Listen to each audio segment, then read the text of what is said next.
Pendeta, bagaimana kalau penatua atau diaken masih memiliki isi badan seperti jimat-jimat, mantra, atau tangkal-tangkal? Nah, saya mau jawab. Nah, sebenarnya bagi kita yang sudah mengerti kebenaran, kebenaran itu akan memerdekakan kita.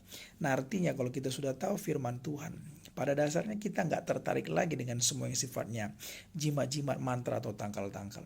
Kenapa? Karena kita tahu bahwa perlindungan kita dari Tuhan. Nah, di dalam Ayub 1 ayat 10 jelas dicatatkan di sana bahwa Tuhanlah yang memagari Ayub dengan perlindungannya. Ayub, keluarganya, dan seluruh isi rumahnya, sehingga setan tidak bisa menjamahnya. Nanti surah baca saja. Nah, baca, pahami, hidupi. Nah, kalau kita sudah hidupi itu, kita tangkap remanya. Nah, kita nggak perlu lagi jimat-jimat, tangkal, dan mantra-mantra. Dan kita juga perlu tahu bahwa Tuhan sudah memberikan kuasa kepada kita. Di dalam Lukas 10 ayat 19 jelas dicatatkan di sana bahwa Tuhan sudah memberikan kuasa kepada orang percaya untuk menginjak ular dan kalajengking, dan kuasa untuk menahan musuh, sehingga tidak ada satu pun yang bisa membahayakan kita. Nah, kalau Tuhan sudah di pihak kita, siapa yang menjadi lawan kita? Nah, Tuhan sudah berikan kuasa kepada semua kita orang yang percaya.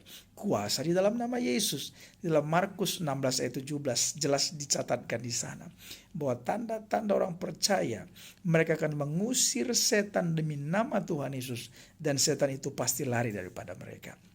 Nah, apa yang perlu kita takutkan? Tuhan sudah menyertai kita. Kuasa Tuhan sudah berikan kepada kita ketika kita berkata dalam nama Yesus, setan itu lari daripada kita. Nah, dan kita perlu tahu bahwa Tuhan yang menyertai kita itu jauh lebih besar daripada semua roh-roh yang ada di dalam dunia ini. 1 Yohanes 4:4 mengatakannya. Nah, sebab roh yang ada pada kamu jauh lebih besar daripada semua roh-roh yang ada di dalam dunia ini. Jadi kita nggak perlu tertarik lagi dengan semua tangkal ajimat dan semua mantra-mantra itu. Sebab perlindungan daripada Tuhan itu sudah lebih daripada cukup. Nah, itu sebabnya setiap hari kita perlu berdoa dalam nama Yesus, usir setan, maka setan itu akan lari daripada kita. Setiap hari kita harus berdoa, darah Yesus tutup bungkus saya. Nah, kita matraikan firman Tuhan itu, darah Yesus tutup bungkus saya. Nah, dalam nama Yesus setan itu lari daripada saya. Mazmur 91 jadi pada saya, semua panah-panah si jahat tidak bisa mengena kepada saya.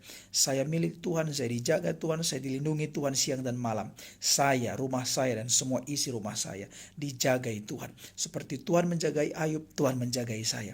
Senantiasa kita berdoa seperti itu. Tujuannya apa? Untuk mematraikan firman Tuhan itu jadi kepada kita.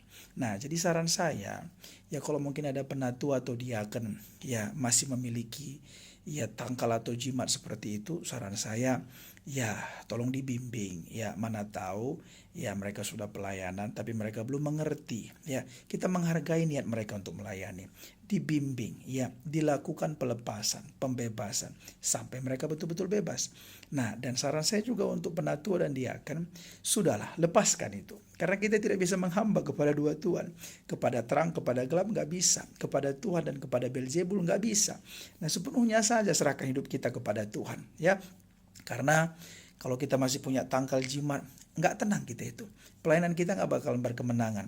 Ya, kita nggak bakalan tenang. Kenapa? Karena setan itu mengganggu, minta tumbal. Ya, Tuhan nggak minta tumbal. Tuhan memang betul-betul mau menjaga dan melindungi kita. Sedangkan iblis, dia kasih perlindungan, tapi dia minta tumbal. Ya, jadi ya kita orang percaya tidak perlu tertarik lagi dengan semua yang sifatnya jimat-jimat.